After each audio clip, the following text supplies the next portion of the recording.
Hey, good girl.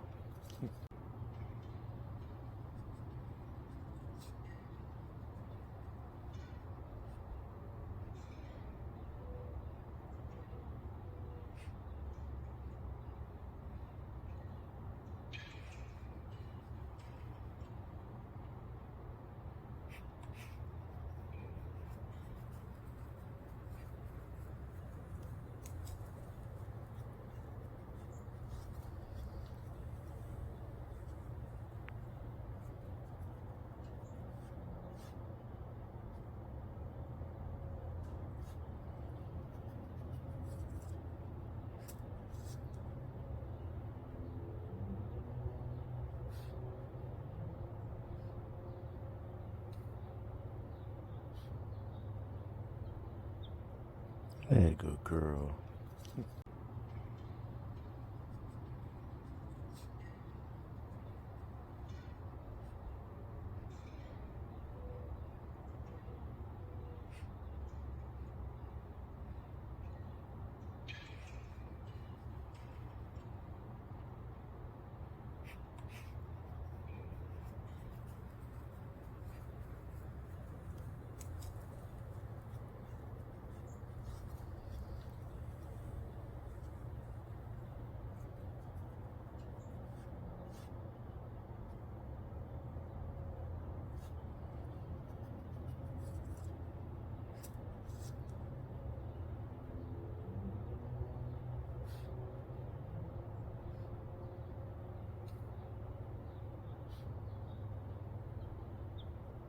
Hey, good girl.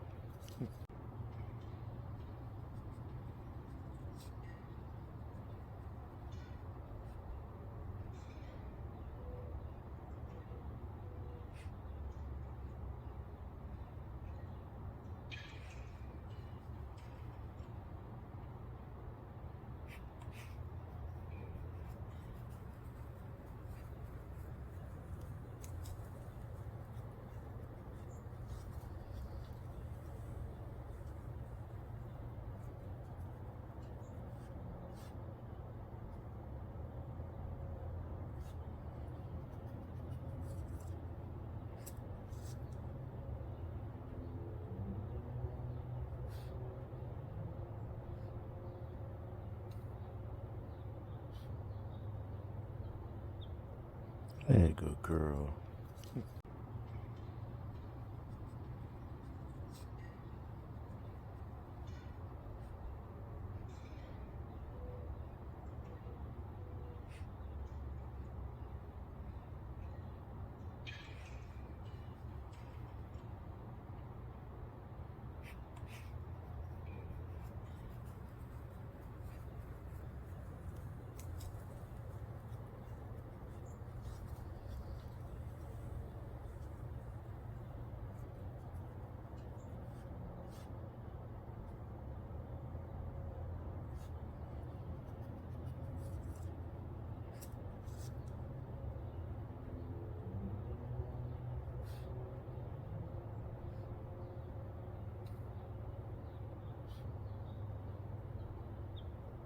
Hey, good girl.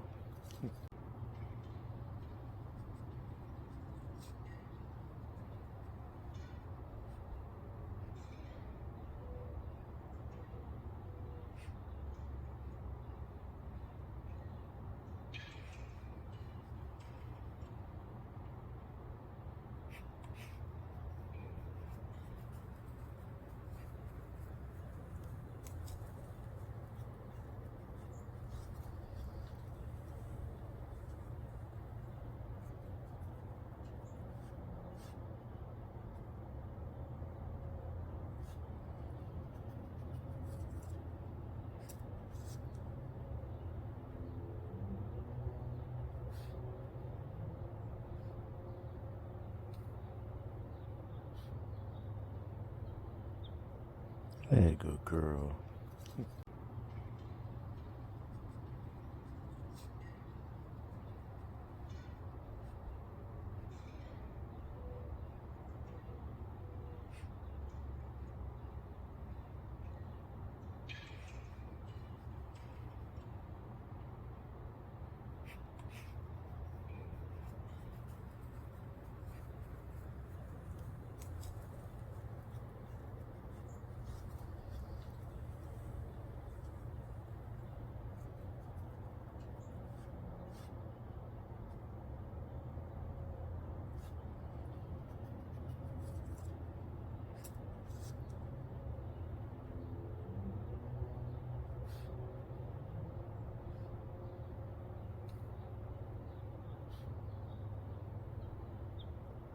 Hey, good girl.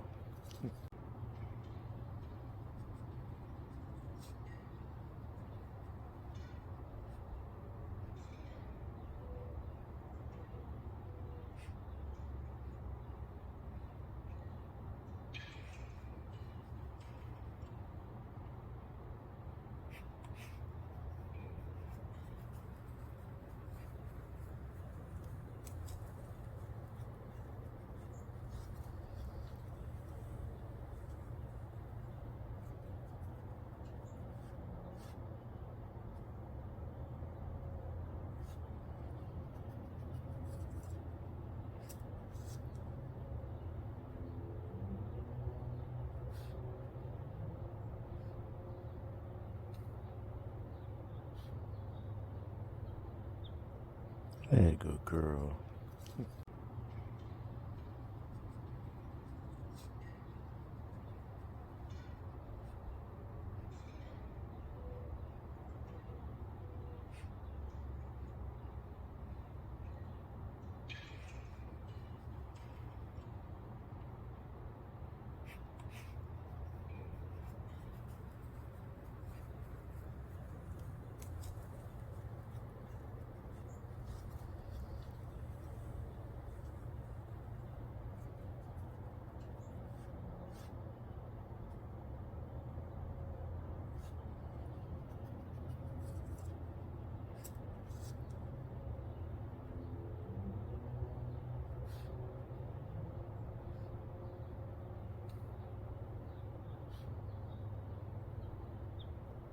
Hey, good girl.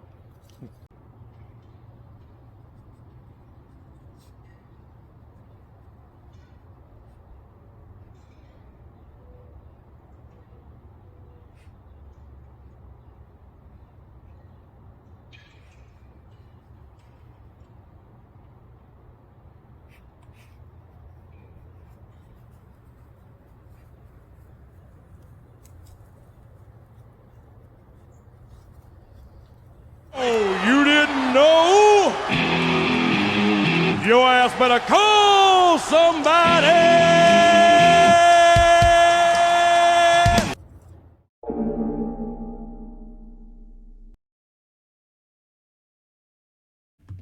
Yo, yo, yo, yo, yo, yo, yo. All right, so we are going to be finishing up our book today, guys. We are going to be finishing up our book today. Thank you for the hug, Romana. Where's the other hug? Where's the other hug? Come on, Dalek. Where's the other hug? Totally not a stream stalker. Hey, whatever you got to do to make sure you're here, right? We are going to finish up the reading stream today, guys. Remember, next week there will be no reading stream because I have a client meeting. The following week we will be starting a new book. We will be starting a new book, and I will be announcing that after we finish up this. Now, because we don't have as much to read as we normally do, we're going to do this map right here. It says the average time is 38 minutes, but the world record is 62 minutes, which is probably about what we have left in the book. After we get done with that, we are just going to run BRs and a dungeon run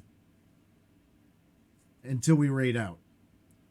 Because we do have to get whatever keys we're going to get tonight, and then we have to set up a dungeon to save for later, for in vanilla time. So we're going to do that while we run BRs. So we're going to do huge map, and then when we finish up the book, we're going to do BRs and dungeon run until we raid out. Because we, like I said, normally we read for about 2 hours to 2 hours and 15 minutes, and then we just like do a couple other races and raid out. We probably only have about an hour or so of reading to do. To get caught up on what's going on with our skins and whatnot, so we give people time to get in here. By the way, if you haven't got in, play to play. We do need to make sure we have as many balls as possible in here so we don't waste this time. We got 4 of us in there right now. We are going to get the Gladiator fix hopefully this week. If not, maybe next week. We're going to get the Garfield Saint out this week or next week probably. I was going to say, I'd say probably next week, but they came out with the Gladiator a week earlier than I thought. So maybe it'll be this week. We've got the 2 epics left to talk about, which I have to work on. I need to do some work. Nice.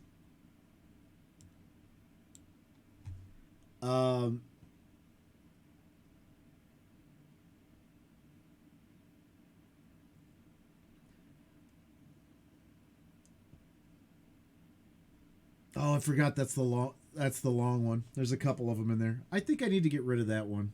That one's too long.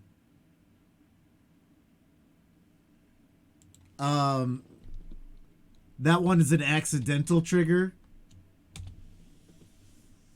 That's the trigger on that.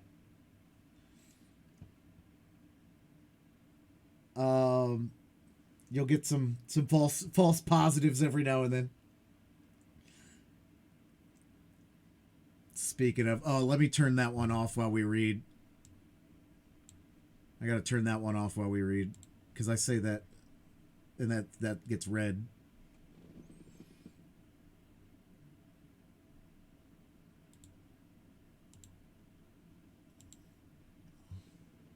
All right.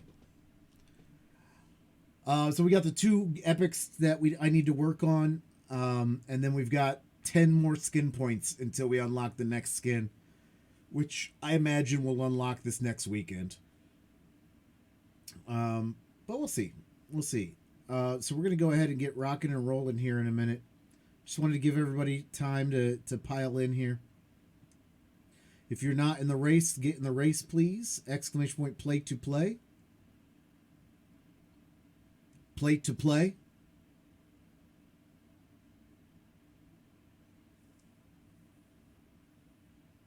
Sheriff Jon Snow. So, yeah, we got... I'll wait to announce the next book until we finish. There is a tie, so if you're in the Discord, you know it's one of 2 books. If you voted, you know it's one of 2 books. I already picked. So you can vote if you want, but it's not going to change anything. I already picked between the 2. And I will announce it when we get done with reading today. Now, we do not have long to go. We've got... The first 2 days we read... what was it? Yeah, we read 90 pages the first day. We read 90 pages the second day. And then we read like a little over 100 the next day. And we have 44 pages to go today. So we got a little bit over an hour probably.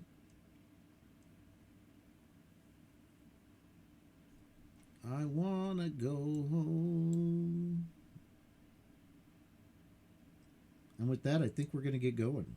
It's 9:30, 15 minutes into stream. Gives people enough time to get in here if they were getting in here.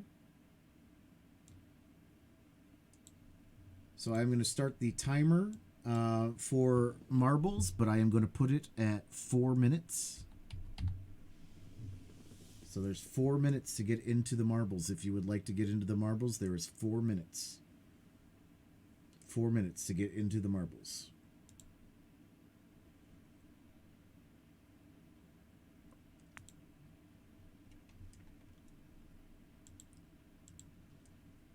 All right, everybody. All right, everybody. Remember that when we left off with our pirates, we're on chapter 30. Remember that when we left off, a lot of things happened last time. The mutiny went in full effect. Jim Hawkins slipped away after some fighting. Ended up getting the rickety boat from that Ben Gunn had stowed. Cut the ship loose, the Hispaniola loose, and it drifted. There was 2 men aboard it.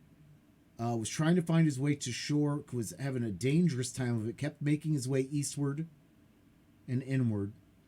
Ended up finding the Hispaniola again after a fitful sleep, after he had fainted. Saw the Hispaniola just listing back and forth as if nobody was driving it. So he made a play for the Hispaniola. Got up there, and there was the 2 pirates that were up there. One of them was Israel Hands. He had killed the other one.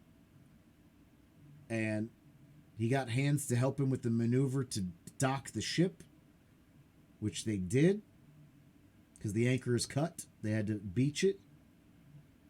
Then Hands made his play. Some fate intervened to help Jim Hawkins out. Jim Hawkins shot Hands dead. Threw the other body in the water as well. Got the ship beached. Made his way back to the island fort. Only to find out that his people had abandoned the fort and that it was now the pirates who had taken over.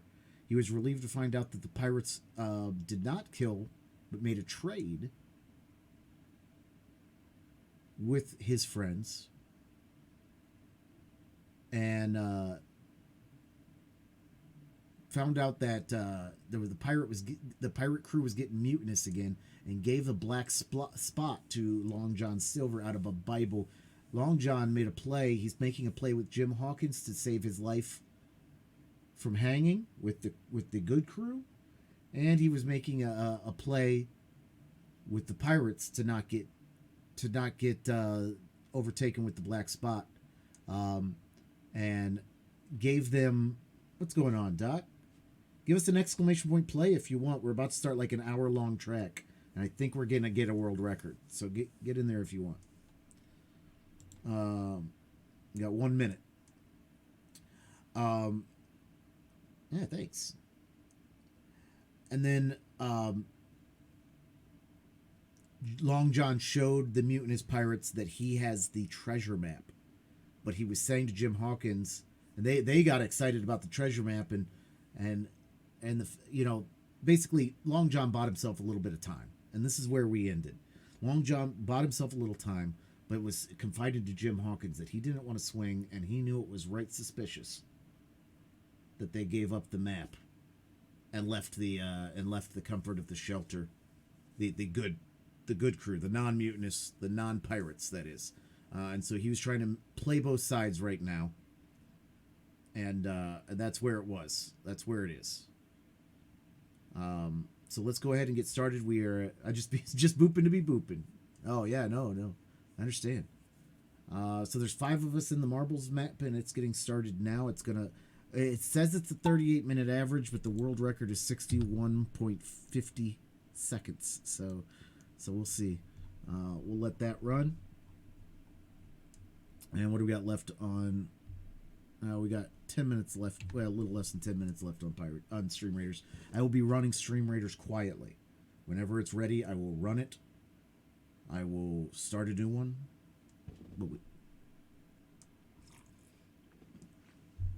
Right? It ended up working out for Long John Silver's, though I think that his run may be coming to an end.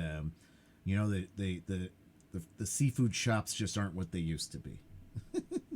There's somebody secretly keeping them alive. All right, here we are. Chapter 30. On parole. I was wakened. Indeed, we were all wakened, for I could see even the sentinel shake himself together from where he had fallen against the doorpost by a clear, hearty voice hailing us from the margin of the wood. "Blockhouse, ahoy!" it cried. "Here's the doctor!" And the doctor it was, yet my gladness was not without admixture. I remembered with confusion my insubordinate and stealthy conduct, and when I saw where it had brought me, among what companions and surrounded by what dangers, I felt ashamed to look him in the face. He must have risen in the dark, for the day had hardly come, and when I ran to a loophole and looked out, I saw him standing, like Silver once before, up to the mid-leg in creeping vapor. "You, doctor! Top of the morning to you, sir!" cried Silver, broad and awake and beaming with good nature in a moment. "Bright and early, to be sure. It's early bird. And it's the early bird, as the saying goes, that gets the rations. George, shake up your timbers, son, and help Dr. Livesey over the ship's side. All a-doing well. Your patience was all well and merry." So he pattered on, standing on the hilltop with his crutch under his elbow and one hand under the side of the log house, quite the old John in voice, manner, and expression. "We got quite a surprise for you, too, sir. We've a little stranger here. Here he! A new boarder and lodger, sir, and looking fit and taut as a fiddle. Slept like a supercargo we did, right alongside of John. Stem to stem we was all night." Dr. Livesey was by this time across the stockade and pretty near the cook, and I could hear the alliteration in his voice as he said, "Not Jim?" "The very same Jim as ever was," said Silver. The doctor stepped outright, although he did not speak, and it was some seconds before he seemed able to move on. "Well, well," he said at last, "duty first and pleasure afterwards, as you might have said yourself, Silver. Let us overhaul these patients of yours." A moment afterwards he had entered the blockhouse, and, with one grim nod to me, proceeded with his work among the sick. He seemed under no apprehension, though he must have known that his life, among these treacherous demons, depended upon a hair, and he rabbled on to his patients as if he were paying an ordinary professional visit in a quiet English family. His manner, I suppose, reacted on the men, for they behaved to him as if nothing had occurred, as if he were still a ship's doctor and they were still faithful hands before the mast. "You're doing well, my friend," he said to a fellow with a bandaged head. "And if ever a person had a close shave, it was you. Your head must be hard as iron. Well, George, how goes it? Your pretty color, certainly. Why, your liver, man, is upside down. Did you take that medicine? Did he take that medicine, man?" "Aye, aye, sir. He did. He took it sure enough," returned Morgan. "Because, you see, since I am a mutineer's doctor, or prison doctor, as I prefer to call it," says Dr. Livesey in a pleasantest manner, "I make it a point of honor."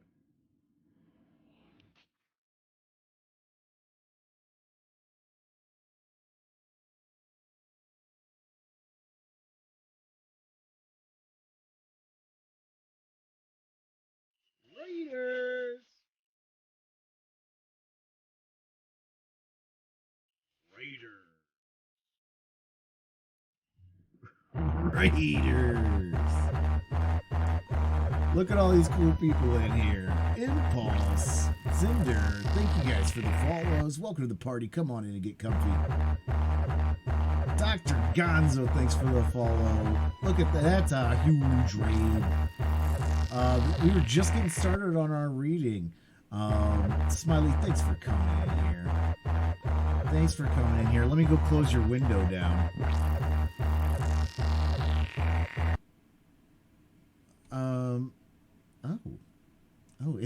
I'm still in your channel. It still shows live. It's still counting. Well, that's rude. Didn't take me. 1 crown, 1 6th place finish, about 10 hours of Valhalla. Yeah. I kept wanting the song to continue. Yeah, hey, thanks, Impulse. Yeah, it's so good. It's so good. Oh man. Oh, it's upstairs. I've got a shirt. It's Tron hands holding like one of the glow discs and holding the finger points, but it's in the Run the Jewels. Yeah, Blockbuster, man, it's so good. It didn't pull me either. What's up, teaser? Run them jewels now. Run them jewels now. Welcome in, guys. Normally we've got a little more music and some hypeness, and we would do a little dance party for you. We are doing a reading stream. But hey, thanks for coming in.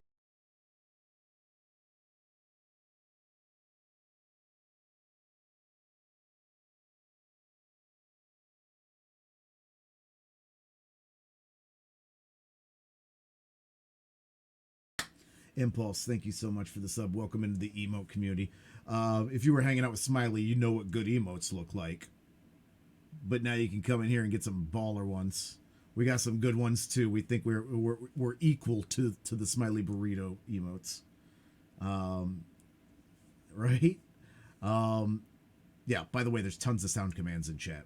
Like you're hungry was triggering all the sound commands because that's one of our hidden words.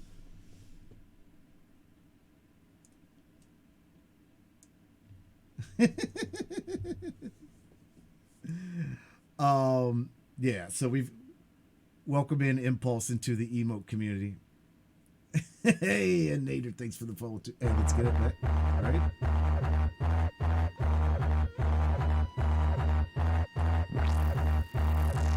Bunches to bunches. Bookworms need to know we do a reading stream every Tuesday. Every Tuesday we are finishing Treasure Island tonight. We've got 42 more pages to go. But next Tuesday I have a client meeting, so I will not be streaming. But the following Tuesday we're gonna start. You know what? I'll go ahead and break the. I wasn't gonna say 9:15. Yes, 9:15 is when we start. I go live around 9:15 because I'm just getting home from work around 9. So I go live around 9:15, and around 9:30 I start reading, and we read for about 2 hours ish. We run long marble maps while we're doing it, and run Stream Raiders, but I do those quietly. Hey.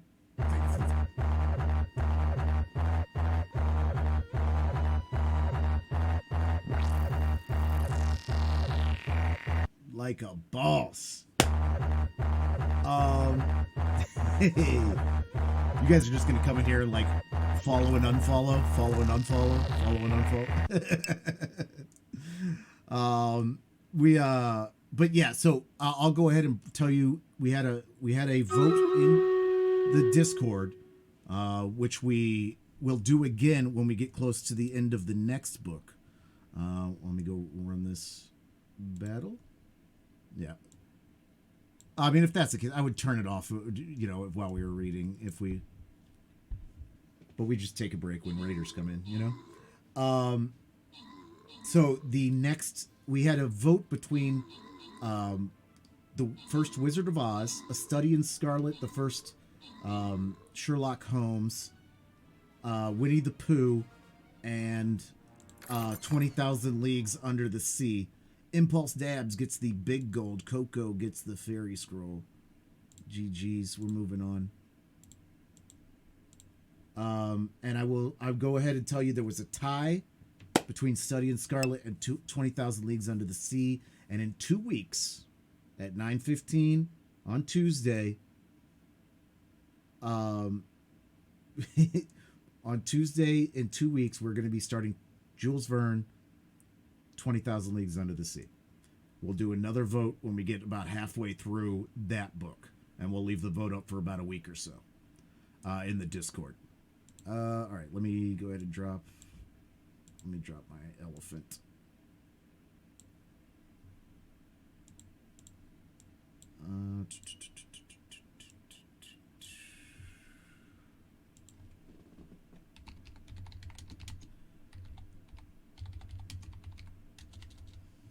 Which version? Not exactly sure. Shadows of Water, because like I just made the decision now. I just broke the tie when I got home because I told everybody they could vote until they got here. So I'm gonna get onto Project Gutenberg and onto a couple other like read.gov, and I'm gonna see which version looks the best for me to read. But if you have a dog in the fight, so to speak, you can let me know which one you prefer. So there's a new Stream Raiders battle up, guys. Let's go ahead and get back into the reading. We're on chapter 30. Yeah, won't be in French, that's for sure. My favorite book of all time is Count of Monte Cristo.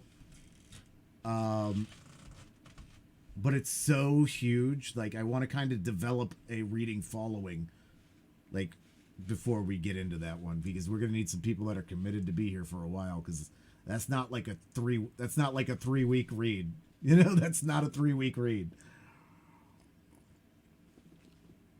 But it's like, God, what a perfect story of revenge. It's amazing. But I just love books in general. And this is kind of something new we've been trying out here, but I think it's going to go over good. It's definitely a departure from what we normally do here. We are a variety stream. We play a lot of different games. We usually have marbles and stream raiders going. I will be glued to that if you read it because I've never read it. I enjoyed the movie so much. Oh my God, Annie, the movie, like I know they say like, oh, the book is better, and it always is. But the book is so long. Like they cut whole characters and revenge parts out of that. Have you read Hitchhikers? I have not read it. I've listened to the audiobook. I've listened to the audiobook of Hitchhikers. They miss so much. Yeah, right?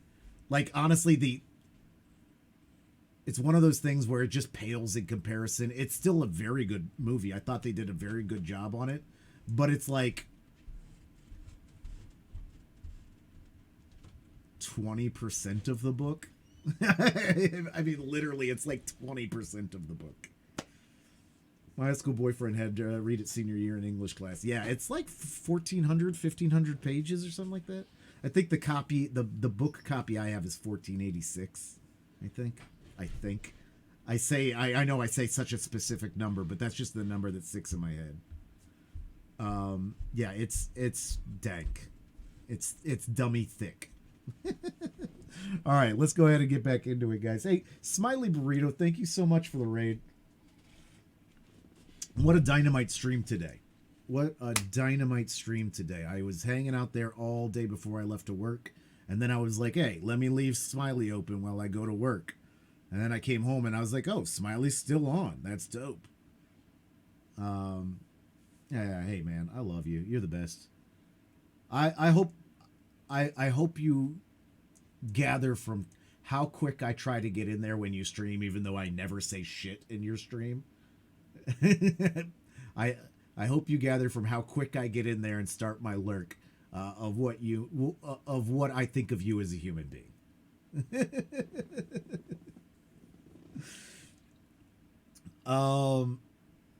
I do talk sometimes. Yes, I do talk sometimes. But I don't redeem the number one. So if any of you guys redeem the number one, you're welcome. All right, guys, let's get back into it. No one redeems it. All right, hey, maybe I should. I think because it doesn't say first. Doesn't it? It says something. Isn't it like thirsty firsty or something like that? Or I don't. That's not it. But that should be it. Now that I said that. Thirsty firsty. Yeah. Okay. Yeah. All right. That is it. Okay. Think I snagged it an hour into stream once. Yeah. Which is a great redeem to have, but like I do the same thing in Panther's stream, though I'm usually not first in Panther's stream, though she has first, second, and third. And like I got in there and one time somebody was like, they're like, quick, Slevin, get third. And I'm like, even when I'm first, I don't grab it. Like, this for y'all. I'm here to lurk. Don't talk to me. I'm gonna drop some bits every now and then don't talk to me. But you can talk to me. I just, I'm usually working here. All right.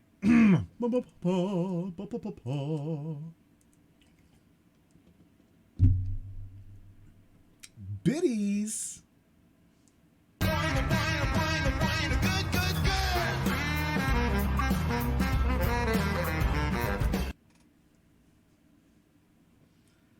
First redeem.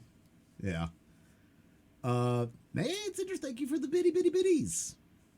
I got to get a 250. We're working on more bit redeems. We have right now we have special redeems for 1, 24, 25, 100, 150, and 420. But we're getting more. We will have more. The plan is to get them for for, oh, and we have 69. But my plan is to get them for 50, 101, 200, 500, 1,000, a couple other random ones in there. Get a 42 emote for the meaning of life. Speaking of Hitchhiker. All right. Cedric, thank you for the bitty bitties. All right, let's get going. I'm gonna back up. To one here. It's a really long map, Cinder. We're because I'm reading. I put us into a huge map. We're gonna do BRs after this map. We're gonna do BRs in a dungeon run after this map. Yeah, Shadows. We have a 69 and a 420. We don't have a 42 yet, though.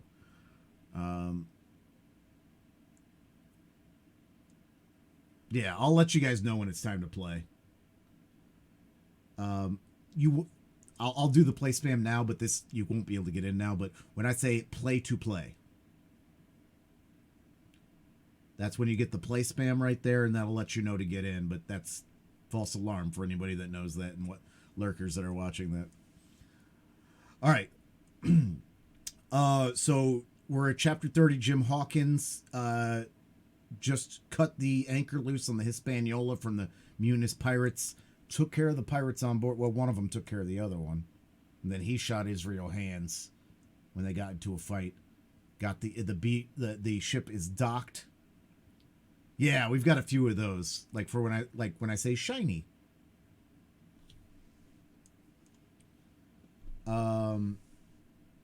So there's things that trigger when you guys do them. There are actual exclamation point commands like that one, and then there's other commands that just trigger on random words that you can say that you'll just randomly find sound commands, and then there's ones that trigger off my voice. Karad, thanks for the warrior. Oh, I miss Karad. All right, so Jim Hawkins came back to the hut on the island, found out that the stalwart hands under the mast had left and given the map to John Silver. John Silver is now playing off the pirates, trying to buy himself time because this mutiny did not quite go as planned. A lot of them are dead or sick, but they got the pirate map. They got the treasure map now. And John's also trying to play with Jim Hawkins now to be like, hey, if this goes the way I think it's going, don't let me swing. I don't want to get well hung, so to say. So the doctor has come to treat his patients. And Long John just welcomed him and said, hey, we found Jim Hawkins, because Jim Hawkins snuck out while they were still in this hut to go get the Hispaniola. All right, so the doctor walks in. He's treating the patients and he's just talking to them. Because you see, since I am a mutineer's doctor, or prison doctor, as I prefer to call it, says Dr. Livesey, in his pleasantest manner, I make it a point of honor not to lose a man for King George, God bless him, and the gallows. The rogues looked at each other, but swallowed to the home thrust in silence. Ah, Dick don't feel well, sir, said one. Don't he? Replied the doctor. Well, step up here, Dick, and let me see your tongue. No, I should be surprised if he did. The man's tongue is fit to frighten the French. Another fever. Ah, there, said Morgan. That combed us spilling Bibles. That combed, as you call it, of being arrant asses, retorted the doctor, and not having sense enough to know honest air from poison, and the dry land from a vile, pestiferous slough. I think it most probable, though, of course, it's only an opinion, and that you'll have the deuce to pay before you get that malaria out of your systems. Camp in a bog, would you? Silver, I'm surprised at you. You're less of a fool than many may take you all around, but you don't appear to have the rudiments of a notion of the rules of health. Hey, enjoy the lurk.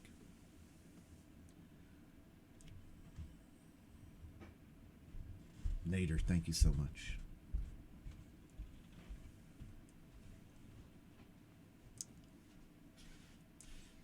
Well, he added, after he dosed them round and they had taken his prescriptions with really laughable... Oh, no, you're fine, you're fine. If they get...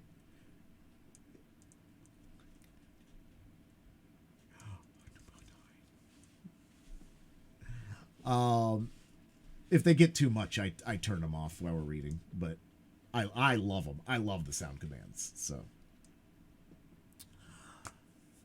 Well, he added... Farmer Bob, welcome in, welcome in. After he had dosed them round and had taken his prescriptions with really laughable humility, more like charity school children than bloody guilty mutineers and pirates. Well, that's done for today, and now I should wish to have a talk with that boy, please. And he nodded his head in my direction carelessly. George Mary was at the door spitting and spluttering over some bad-tasted medicine, but at the first word of the doctor's proposal, he swung round with a deep flush. He cried, "No!" and he swore. Silver struck the barrel with his open hand. "Silence!" he roared, and looked about him positively like a lion.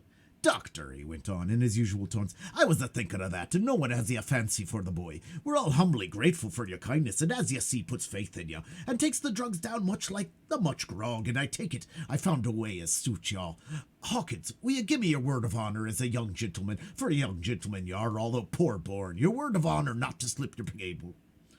I readily gave the pledge required. "Then, doctor," said Silver, "you just step aside of that stockade, and once you're there, I'll bring the boy down on the inside, and I reckon you can yarn through the spars. Good day to you, sir, and all our duties to the squire and Captain Smallert."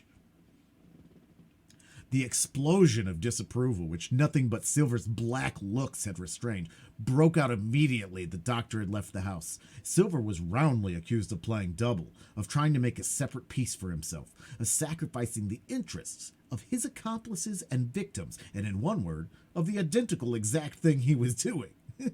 It seemed to me so obvious in this case that I could not imagine how he was to turn their anger.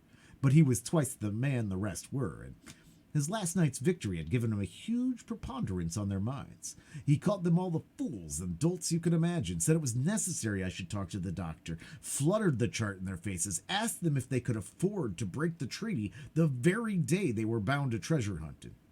"No, by thunder," he cried. "It's us must break the treaty when the time comes, and till then I'll gammon the doctor, and if I have to ill his boots with brandy." And then he bade them to get the fire lit, and stalked out upon his crutch with his hand on my shoulder, leaving them in a disarray and silenced by his volubility rather than convinced. "Slow, lad, slow," he said. "They might round upon us in a twinkle of an eye if we were seen to hurry." Very deliberately, then, did we advance across the sand to where the doctor awaited us on the other side of the stockade, and as soon as we were within easy speaking distance, Silver stopped. "You'll make a note of this here also, doctor," says he, "and the boy'll tell you how I saved his life, and we're deposed for it, too, and you may allay to that. Doctor, when a man's steering as near the wind as me, play chuck farthing with the last breath in his body, like, you wouldn't think it too much, perhaps, to give him one good word. You'll please bear in mind, it's not for my life only now, it's the boy's into the bargain, and you'll speak me fair, doctor, and give me a bit of hope to go on, for the sake of mercy." Silver was a changed man. Once he was out there and had his back to his friends in the blockhouse, his cheeks seemed to have fallen in, his voice trembled. Never was a soul more dead and earnest. "Why, John, you're not afraid?" asked Dr. Livesey. "Doctor, I'm no coward. No, I'm not so much." And he snapped his fingers. "If I was, I wouldn't say it, but I'll own up fairly. I've the shakes upon me for the gallows. You're a good man and true. I've never seen a better man, and you'll not forget what I done good, not any more than you'll forget the bad I know. And as I step aside, see here, and leave you and Jim alone, and you'll put that down for me too. It's a long stretch, is that?" So saying, he stepped back a little way till he was out of earshot, and there sat down upon a tree stump and began to whistle, spinning round now and again upon his seat so as to command a sight, sometimes of me and the doctor, and sometimes of his unruly ruffians as they went to and fro in the sand between the fire which they were busy rekindling, and the house from which they brought forth pork and bread to make the breakfast.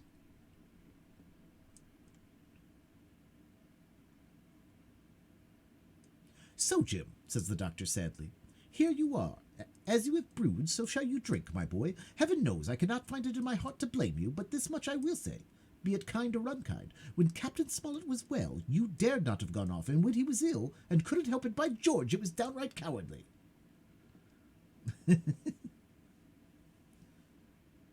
Don't make this weird. I will own that right there I began to weep. Doctor, I said, you might spare me. I have blamed myself enough. My life's forfeit anyway, and I should have been dead by now if Silver hadn't stood for me. And doctor, believe this. I can't die, and I dare say I deserve it, but what I fear is torture. If they come to torture me. Jim, the doctor interrupted, and his voice was quite gene. Jim's, I can't have this. Whip over and we'll run for it. Doctor, said I passed my word. I know, he cried. We can't help that, Jim, now. I'll take it on my shoulders, olus bolus, blame and shame, my boy. But stay here, I cannot let you. Jump, one jump and you're out, and we'll run for it like antelopes. No, I replied.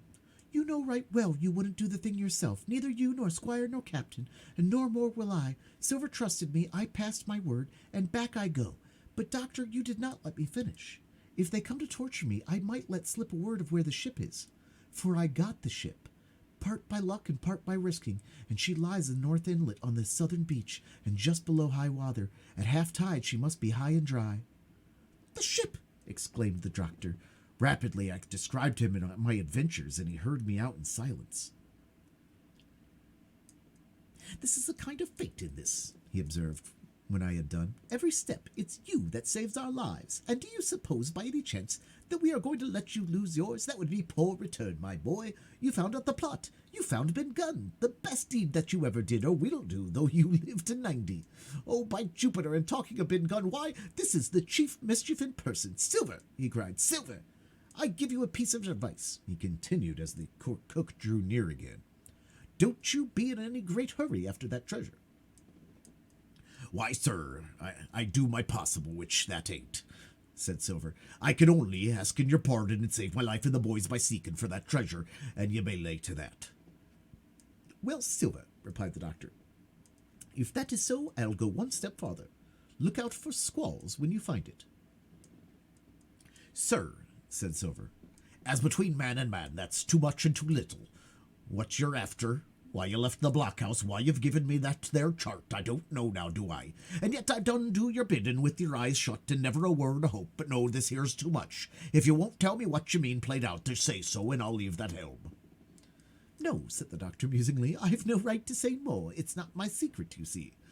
Silver, or I give you my word I'd tell it to you, but I'll go as far with you as I dare go, and a step beyond. For I'll have my wig sorted by the captain, or I'm mistaken. And first, I'll give you a bit of hope. Silver, if we both get alive out of this wolf trap, I'll do my best to save you, short of perjury. Silver's face was radiant. You couldn't say more, I'm sure, sir, not if you was my mother, he cried. Well, that's my first concession, added the doctor. My second is a piece of advice. Keep that boy close beside you, and when you need help, halloo, I'm off to seek it for you, and that itself will show you if I speak at random. Goodbye, Jim. And Dr. Livesey shook hands with me through the stockade and nodded to Silver and set off at a brisk pace into the wood. End of chapter 30.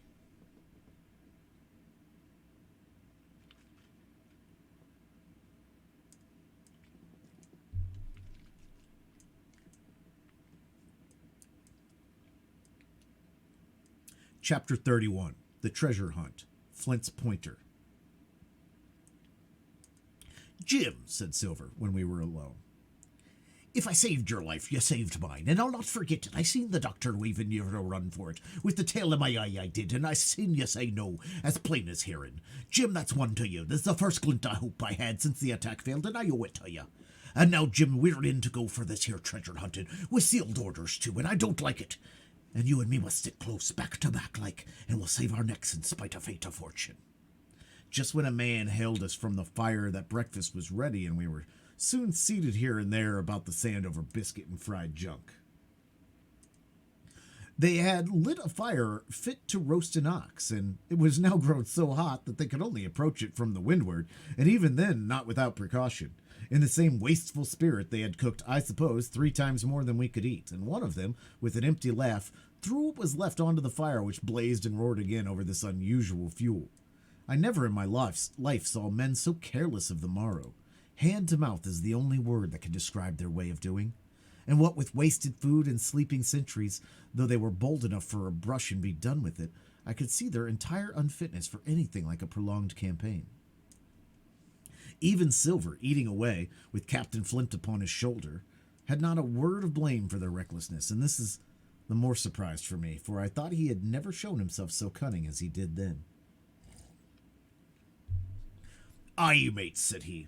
"It's lucky I have barbecue to think for ye, and with this here head. I got what I wanted, I did. Sure enough, they have the ship. Where they have it, I don't know yet, but once we hit the treasure, we'll have to jump about and find it. And then, mates, us that has the boats, I reckon, has the upper hand." Then he kept running on with his mouth full of the hot bacon. Thus he restored their hope and confidence, and I more than suspect repaired his own at the same time. "As for the hostage," she continued, "that's his last talk, I guess, and with them he loves so dear. I got to my piece of news, and thankful to him for that, and it's over and done. I'll take him in a line when we go a treasure hunting, for we'll keep him like so much of gold, in case of accidents, you markin', in the meantime. And once we got the ship and treasure both and off to sea like jolly companions, why, then we'll have Mr. Hawkins over, we will, and we'll give him his share, to be sure, for all his kindness." It was no wonder the men were in good humor. Now, for my part, I was horribly cast down. Should the scheme he had now sketched prove feasible, Silver, already doubly a traitor, would not hesitate to adopt it. He had still a foot in either camp, and there was no doubt he would prefer wealth and freedom with the pirates to a bare escape from hanging, which was the best he had to hope on our side.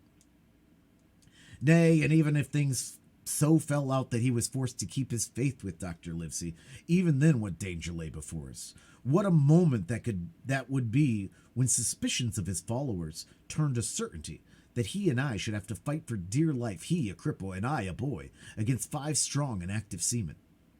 Add this to the double apprehension, the mystery that still hung over the behavior of my friends, their unexplained desertion of the stockade, their inexplicable session of this chart, or harder still to understand, the doctor's last warning to Silver: "Look out for squalls when you find it." And you will readily believe how little taste I found in my breakfast, and with how uneasy a heart I set forth behind my captors on the quest for treasure. We made a curious figure, had anyone been there to see us, all in soiled sailor cloths, and all but me armed to the teeth. Silver had 2 guns slung about him, one before and one behind, besides the great cutlass at his waist and a pistol in each pocket of his square-tailed coat. To complete his strange appearance, Captain Flint sat perched upon his shoulder and gabbled odds and ends of purposeless sea talk. I had a line about my waist and followed obediently after the sea cook, who held the loose end of the rope, now in his free hand, now between his powerful teeth. For all the world, I was led like a dancing bear. The other men were variously burdened, some carrying picks and shovels, for that had been the very first necessary that brought ashore from the Hispaniola. Others laden with pork, bread, and brandy for the midday meal. All the stores, I observed, come from our stock, and I could see the truth of Silver's words the night before. Had he not struck a bargain with the doctor, he and his mutineers, deserted by the ship, must have been driven to subsist on clear water and the proceeds of their hunting.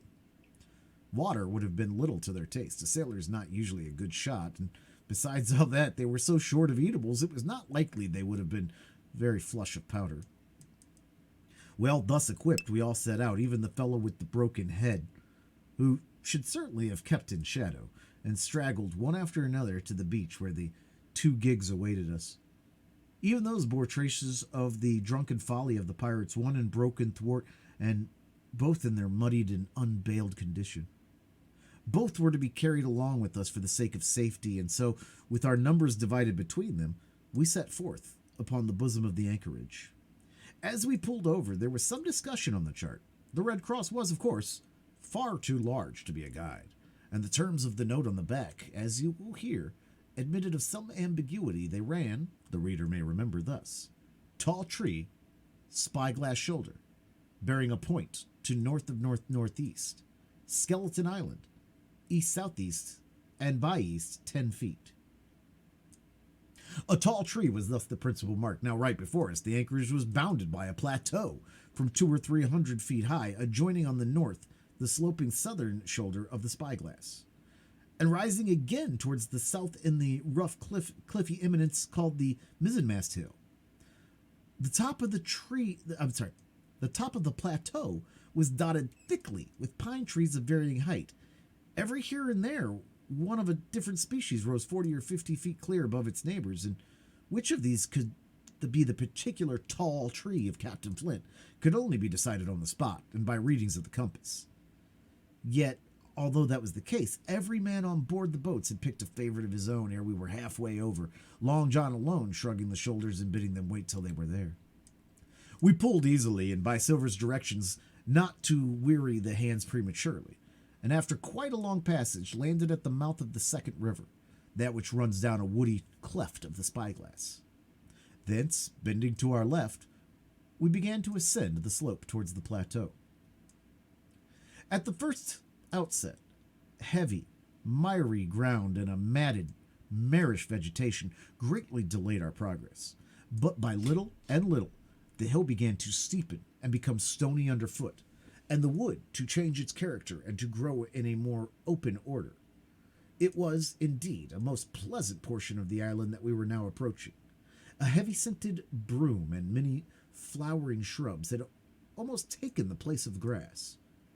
Thickets of green nutmeg trees were dotted here and there, with the red columns and their broad shadow of the pines, and the first mingled their spice with the aroma of the others. The air, besides, was fresh and stirring, and this, under the sheer sunbeams, was a wonderful refreshment to our senses. The party spread itself abroad in a fan shape, shouting and leaping to and fro. About the center, and a good way behind the rest, Silver and I followed, I tethered to my rope, he plowing with deep pants among the sliding gravel. From time to time, indeed, I had to lend him a hand, or he must have missed the footleg and fallen backward down the hill. We had thus proceeded about half a mile and were approaching the brow of the plateau when the man upon the farthest left began to cry aloud as if in terror. Shout after shout came from him, and the others began to run in his direction. "He can't have found the treasure," said old Morgan, hurrying past us from the right, "for that's clean atop." Indeed, as we found when we also reached the spot, it was something very different. At the foot of a pretty big pine tree, and involved in a green creeper, which had even partly lifted some of the smaller bones, a human skeleton lay, with a few shreds of clothing on the ground. I believe a chill struck for a moment to every heart. "It was the seaman," said George Merry, who bolted the rest had gone up close and was examining the rags of his clothing.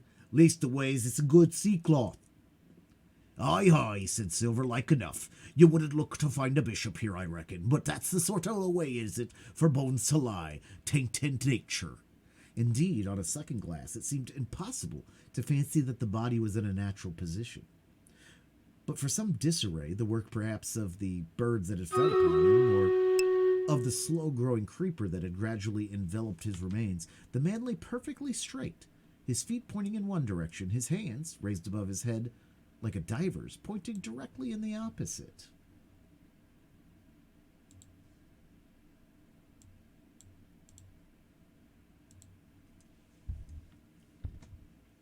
I've taken a notion into my old numbskull," observed Silver. "Here's the compass. Here's the tip-top point of Skeleton Island, sticking out like a tooth. Just take a bearing, will you, along them lines of bones." It was done. The body pointed straight in the direction of the island, and the compass read duly east-southeast and by east. "I thought so," cried the cook. "This here's a pointer. Right up there is our line and the Pole Star and the Jolly Dollars. But by thunder, if it don't make me cold inside to think of Flint, this is one of his jokes and no mistake. Him and these 6 was alone here. He killed 'em, every man, and this one he hauled here and laid down by compass, shiver me timbers. They're long bones, and my hair's been yellow. Aye, that would be Alucard. You mind Alucard, Tom Morgan?" "Aye, aye," replied Morgan. "I mind him. He owed me money, he did, and took my knife ashore with him." "Speaking of knives," said another, "why don't we find it lying around? Flint warn't the man to pick a man's sea pocket, and the birds, I guess, would leave it be." "By the powers, that's true," cried Silver. "There ain't a thing left," cried Mary, still feeling round among the bones. "Not a copper dotted backy box. It don't look natural to me. No, by God, it don't, cried Silver. Not natural, not nor nice, says you, great guns, messmates, but if Flint was living, this would be a hot spot for you and me. 6 there were, and 6 are we, and the bones is what they are now.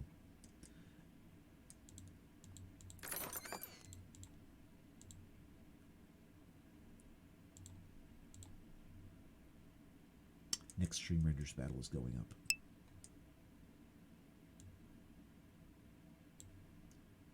Thank you for your units. Good luck on the next battle.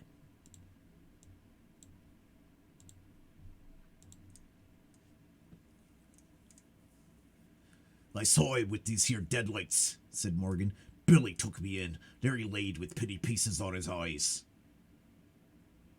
Dead? Aye, sure enough he's dead and gone below, said the fellow with the bandage. But if ever spirit walked, it would be Flint's. Dear heart, but he died, dead Flint. Aye, that he did.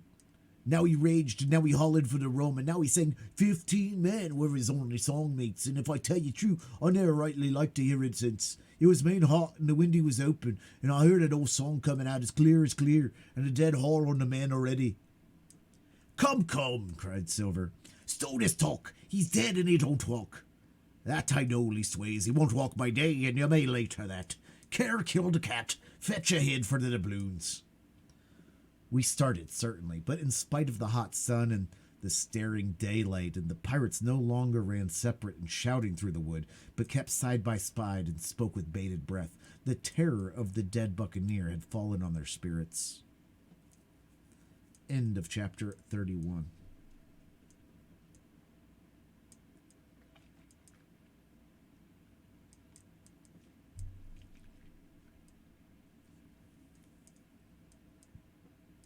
Chapter 32. The Treasure Hunt. The Voice Among the Trees. Partly from the damping influence of this alarm, partly to rest Silver and the sick folk, the whole party sat down as soon as they had gained the brow of the ascent. The plateau being somewhat tilted towards the west, the spot on which we had paused commanded a wide prospect on either hand. Before us, over the treetops, we beheld the Cape of the Woods fringed with surf. Behind, we not only looked down upon the anchorage in Skeleton Island, but saw, clear across the Spit and the eastern lowlands, a great field of open sea upon the east. Sheer above us rose the Spyglass, here dotted with silver pines, there black with precipices. There was no sound but that of the distant breakers, mounting from all around, and the chirp of countless insects in the brush.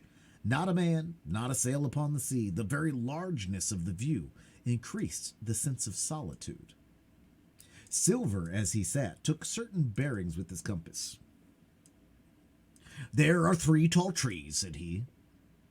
About in the right line from Skeleton Island, Spyglass Shoulder, I take it, means the lower point beer. It's the child's play to find the stuff now. I've half a mind to dine first. I don't feel sharp, cried Morgan. Thinking of Flint. I think it were as done me.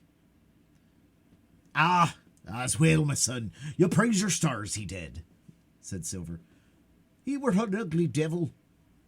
That blue in the face, too, cried the third pirate. That was how the rum took him, added Mary. Blue. Well, I reckon he was blue. That's a true word.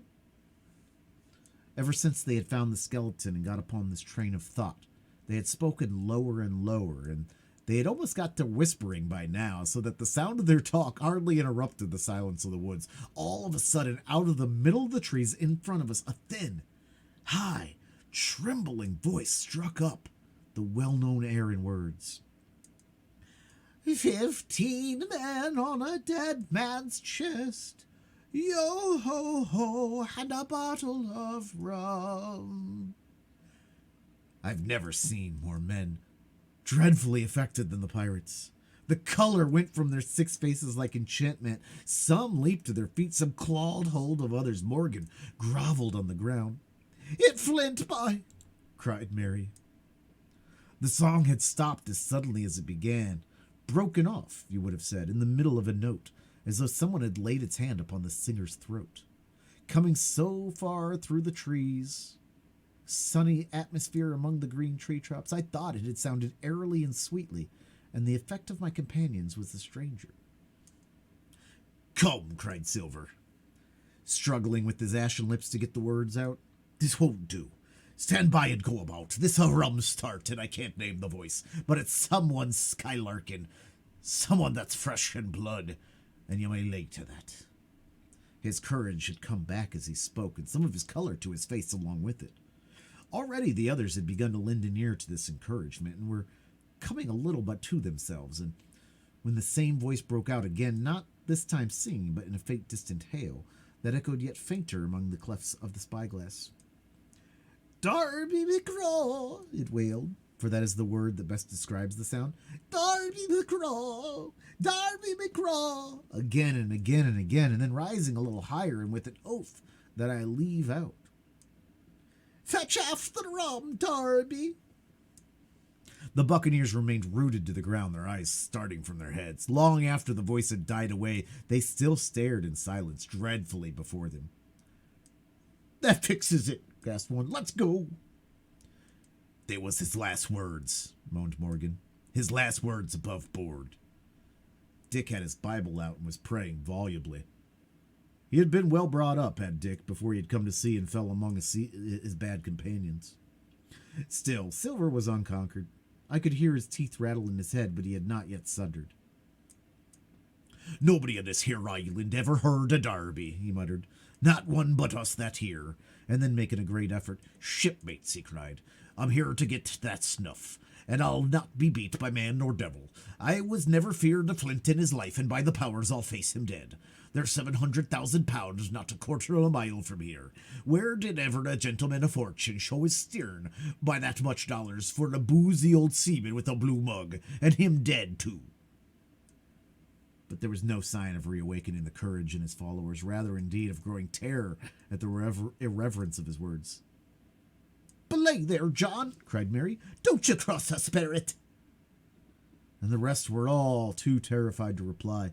They would have run away severally had they dared, but fear kept them together and kept them close by John, as if his daring helped them. He, on his part, had pretty well fought his weakness down. "Spare it. Well, maybe," he said. "But there's one thing not clear to me. There was an echo. Now, no man ever seen a spirit with a shadow. Well, then, what's he doing with an echo to him, I should like to know. That ain't to nature, sir." This argument seemed weak enough to me, but you can never tell what will affect that superstitious, and to my wonder, George Merry was greatly relieved. "Well, that's so," he said. "You've a head upon your shoulders, John, and no mistake. About to be shipmates. And this here crew was on a wrong tack, I do believe. And come to think on it, it was like Flint's voice, I grant you, but not just so clear away like it. After all, it was like somebody else's voice. Now, he was like "By the powers, been gun!" roared Silver. "Aye, so it were," cried Morgan, springing on his knees. "Been gun it were." "It don't much make the odds do it now," asked Dick. "Been gun's not here in body, any more'n Flint." But the older hands greeted this remark with scorn. "Why, nobody minds Been gun," cried Mary. "Dead or alive, nobody minds him." It was extraordinary how their spirits had returned and how the natural color had revived in their faces. Soon they were chattering together, with intervals of listening, and not long after, hearing no further sound, they shouldered their tools and set forth again, Mary walking first with Silver's compass to keep them on the right line with Skeleton Island. He had said the truth. Dead or alive, nobody minded Ben Gunn. Dick alone still had his Bible and looked around him as he went with fearful glances, but he found no sympathy, and Silver even joked him on his precautions. "I told you," said he. "I told you had spiled your Bible. If it ain't no good to swear by, and you suppose a spirit would give you for that. Not that," and he snapped his fingers, halting a moment on his crutch.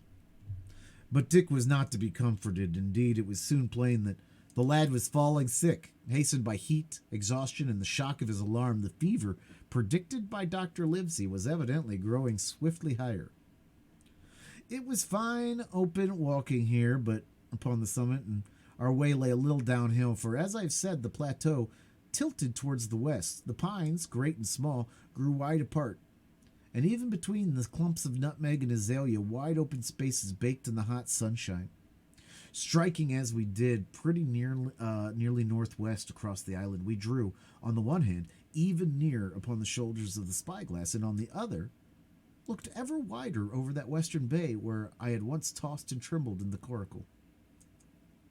The first of the tall trees was reached, and by the bearing proved the wrong one. So with the second. The third rose nearly 200 feet in the air above a clump of underwood.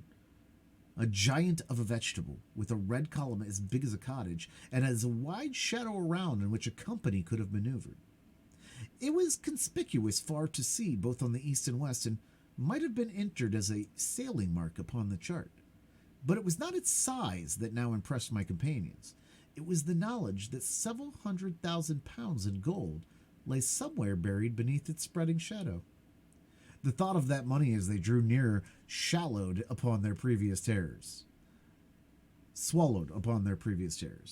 Their eyes burned in their heads, their feet grew speedier and lighter, and their whole soul was bound up in that fortune, that whole lifetime of extravagance and pleasure that lay waiting there for each of them.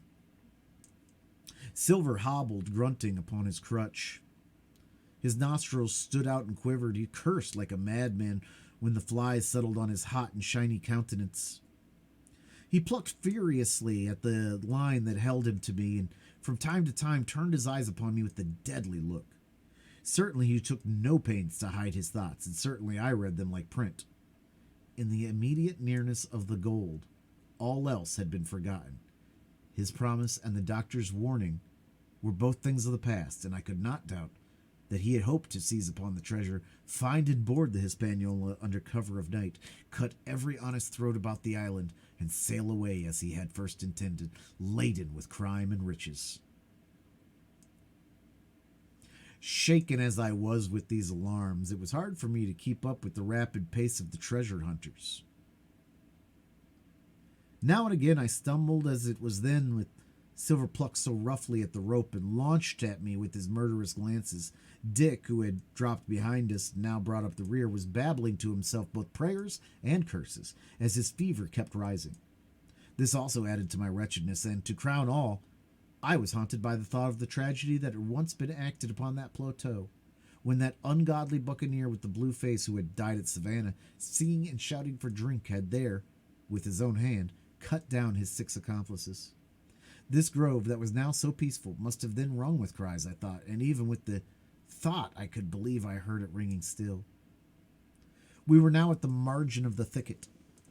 "Huzzah, mates! All together!"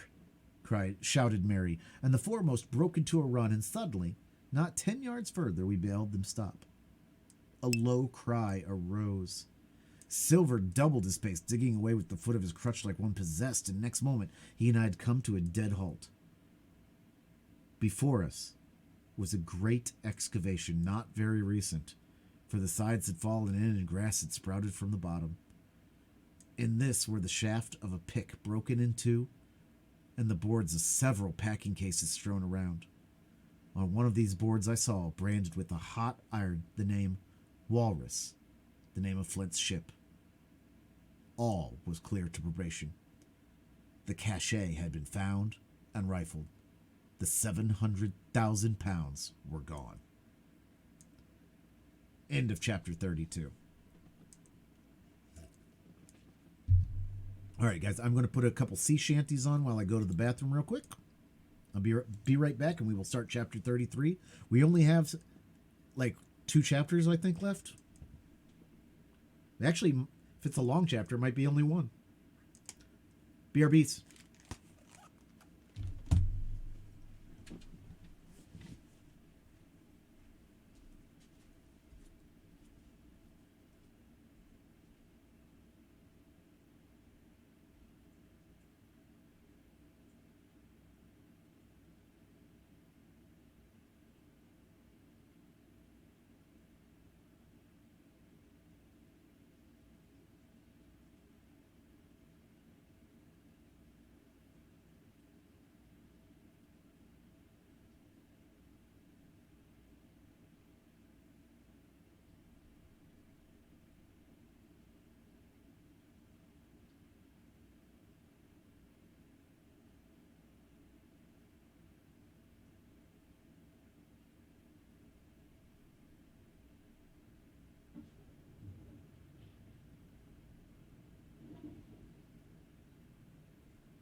All right, we're going to move to standing desk for this last part here.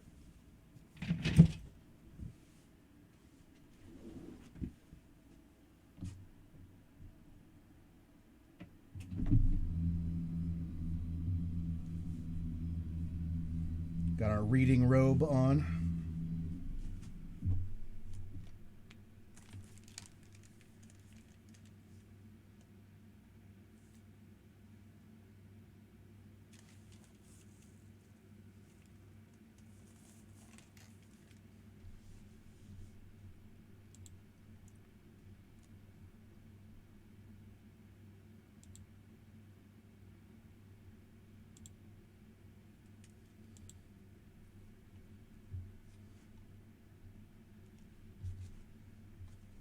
Thank you guys all for your epics.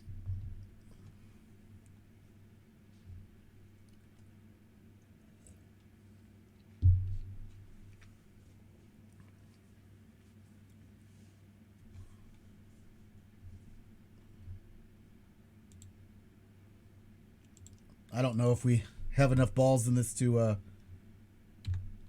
actually get through the portal we need to get to. We've got to hit that portal in the middle of that,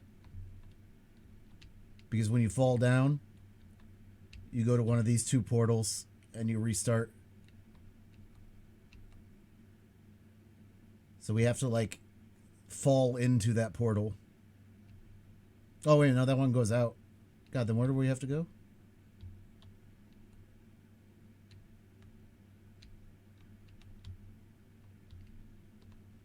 Oh, we have to fall into that portal.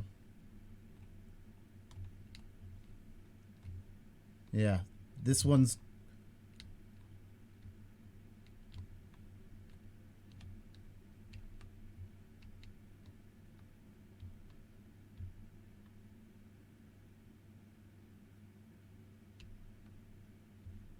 Yeah, I don't think we have enough balls to pull. All right, because we have to move.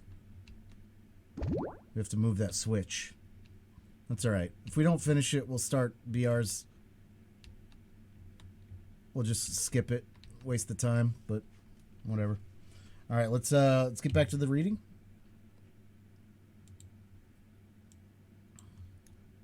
Actually, yeah. You know what? Hold on. Let's just go. Let's start it.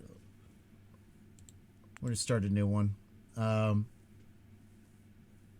We'll do a couple long races here. We'll do like 9-minute races because we don't have much left of the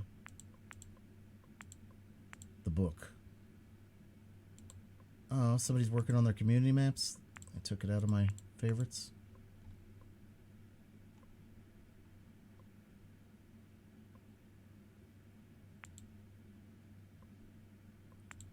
All right. Play to play.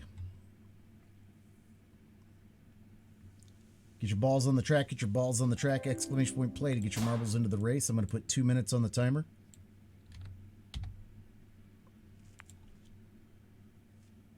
Get them in, get them in, get them in.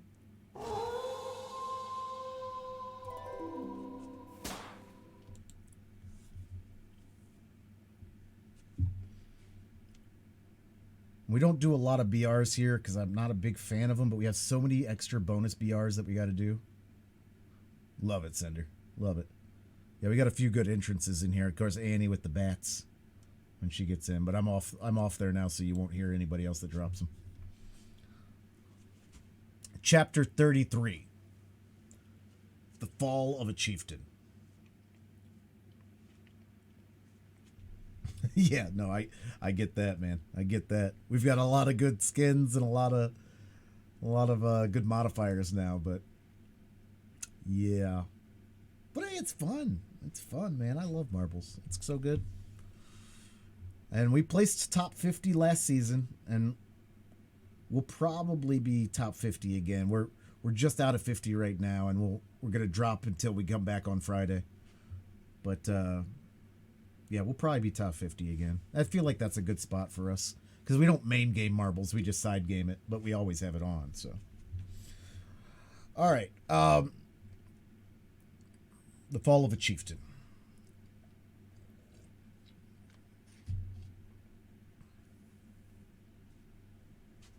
Get him in, get him on, get him on, get him in.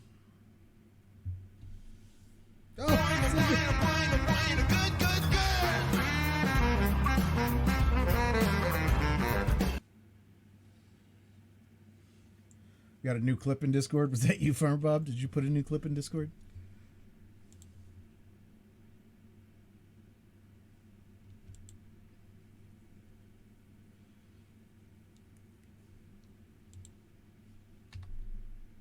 Oh, I tried to slow it down, Annie, but I don't think you got in. Yeah, you didn't get in. Sorry.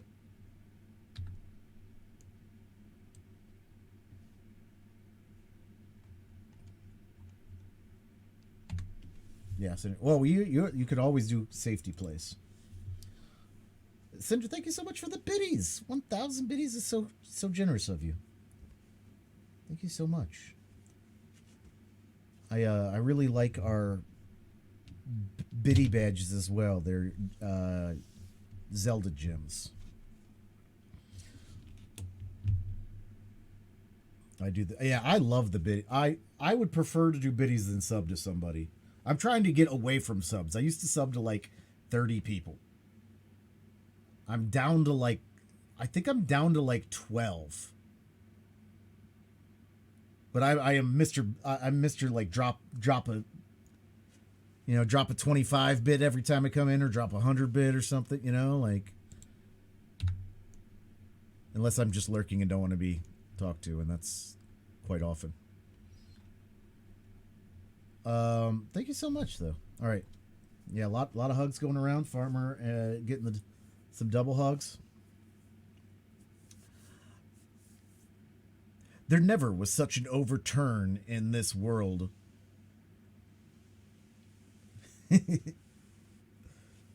This is the way.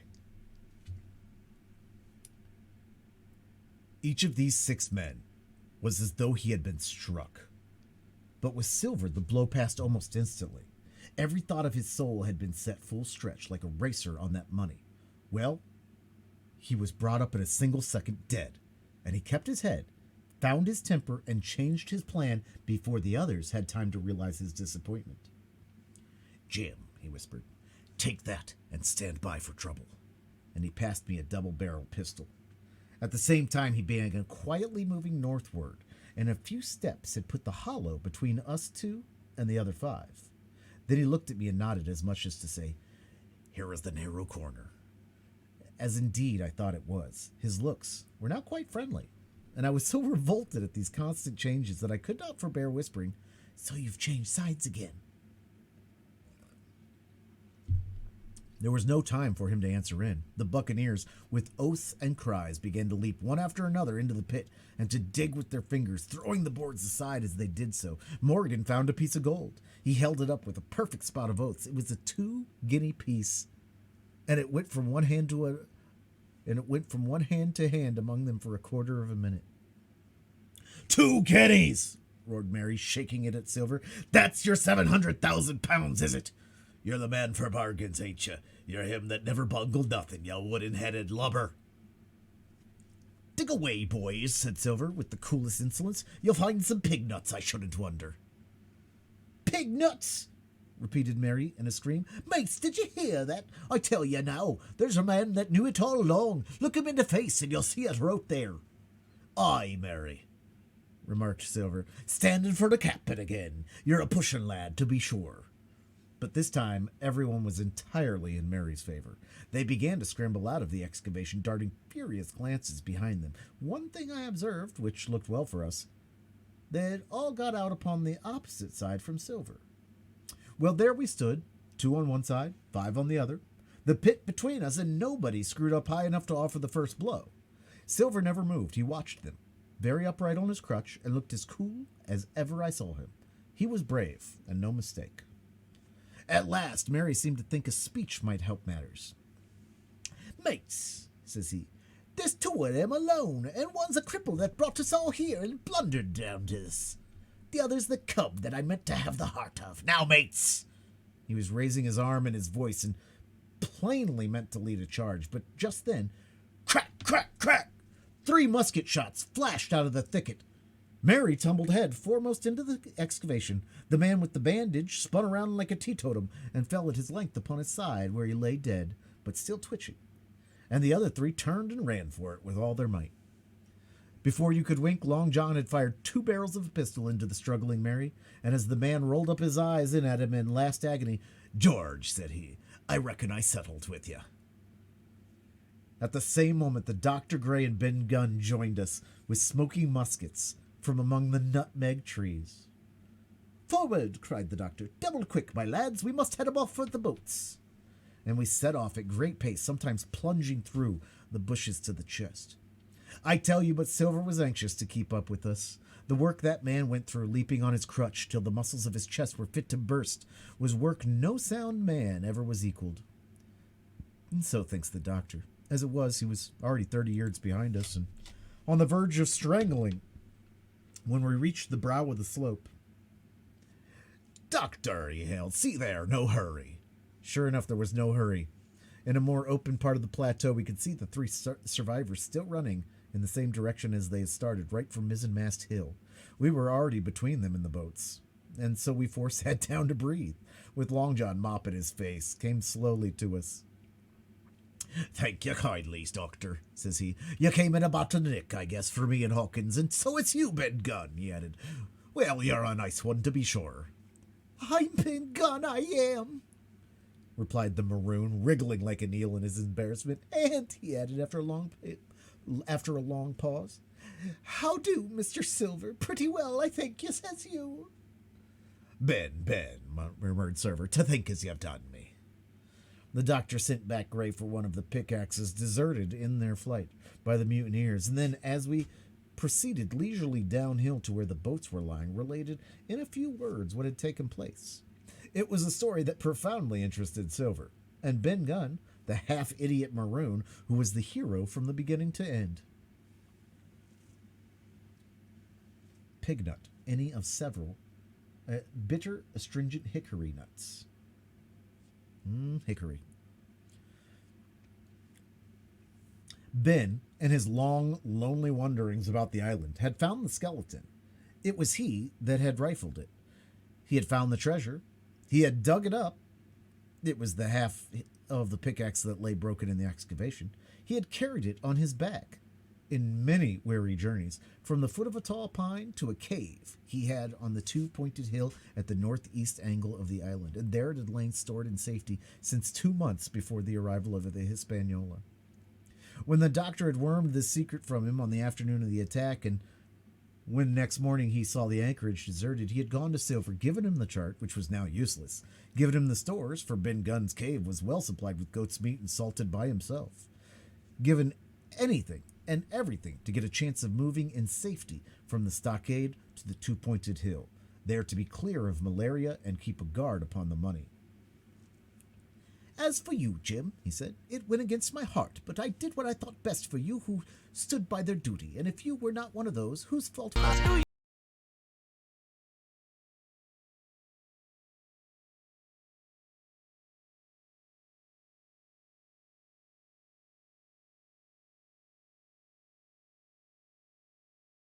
No, it's not. Oops! Impulse, thank you so much. Cinder, welcome to the emote community. We think we have some pretty fun emotes here. Impulse, thanks for being a rock star. We love it. We love to see it.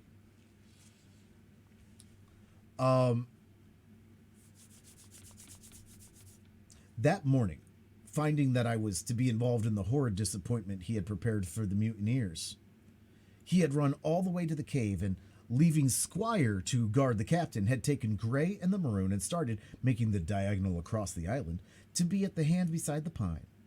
Soon, however, he saw that our party had the start of him, and Ben Gunn, being fleet of foot, had been dispatched in front to do his best alone. Then it had occurred to him to work upon the superstitions of his former shipmates, and he was so far successful that Gray and the doctor had come up. Done doing chaos looks. Hey. Thank you, Impulse. Thanks for coming over. If you're anything, you're a man. That sounds like something John Silver would say. If you're anything, you're a man. Yeah, thanks for the snipe. All right, let's get back to it. Enjoy the lurk. Impulse, we hope to see you again soon.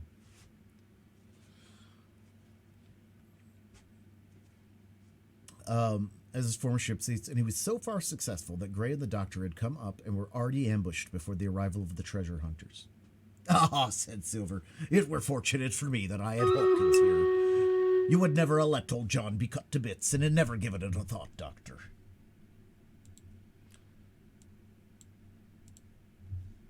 All right, let's run the Stream Rage battle, and we got the marbles map done. Cinder getting the win, 89 points. Shadows of Water getting 73 points. Romana getting 56 points. We're just going to play that map again because I think if we play this map one more time, actually maybe one or two more times we'll be done with the book. You did win. GG's. Big win.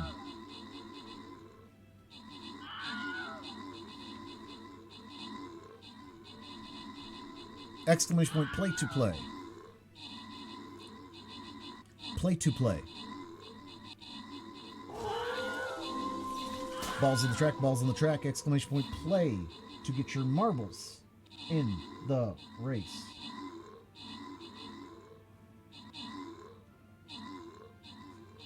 Get them in, get them on, get them on, get them in. Let's get your marbles on the track, get your marbles on the track. You got Awkward slaying out and assisting out here. She got 55 kills and 50 assists. Awkward, what are you doing? What do you do? Save some kills and assists for the rest of us. 55 kills for Unreal. Those are some Unreal kills. 44 for Umric's boss. Balls on the track, cocks on the map. That's right. We do have a great cockskin. It's a rooster. Dr. Gonzo, Dewop, the band, and Annie get the boni. Don't make it weird. Boss map. Thought for a moment you were dancing, then I saw that you were vigorously pointing at marbles. Balls on the track. Get them.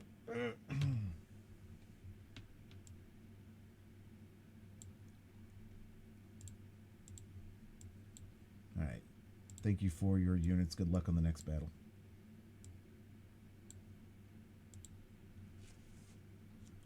Unreal. So good to see you again.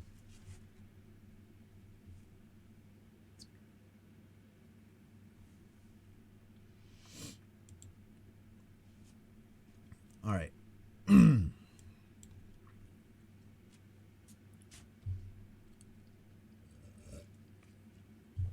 Silver says, "Ah," said Silver, "it were fortunate for me that I had Hawkins here. You would have let old John be cut to bits and never given it a thought, Doctor." Not a thought, replied Dr. Livesey cheerily. And then by this time we had reached the gigs, and Doctor, with the pickaxe, demolished one of them, and we all got aboard the other and set out to go round by sea for the North Inlet. Now this was a run of 8 or 9 miles. Silver, although he was almost killed already with fatigue, was set to an oar, like the rest of us, and we were soon skimming swiftly over a smooth sea. Soon we passed out of the straits and doubled the southeast corner of the island, round which, 4 days ago, we had towed the Hispaniola. As we passed the two-pointed hill, we could see the black mouth of Ben Gunn's cave, and a figure standing by it, leaning on a musket. It was the squire, and we waved a handkerchief and gave him 3 cheers, in which the voice of Silver joined as heartily as any. 3 miles farther, just inside the mouth of North Inlet, what should we meet but the Hispaniola, cruising by herself. That last flood had lifted her, and had been much wind or a strong tide current as in the southern anchorage, we should never have found her more, or found her stranded beyond help. As it was, there was little amiss beyond the wreck of the mainsail. Another anchor was got ready and dropped in a fathom and a half of water. We all pulled round again to Rum Cave, the nearest point for Ben Gunn's treasure house, and then Gray single-handedly returned with the gig to the Hispaniola, where he was to pass the night on guard.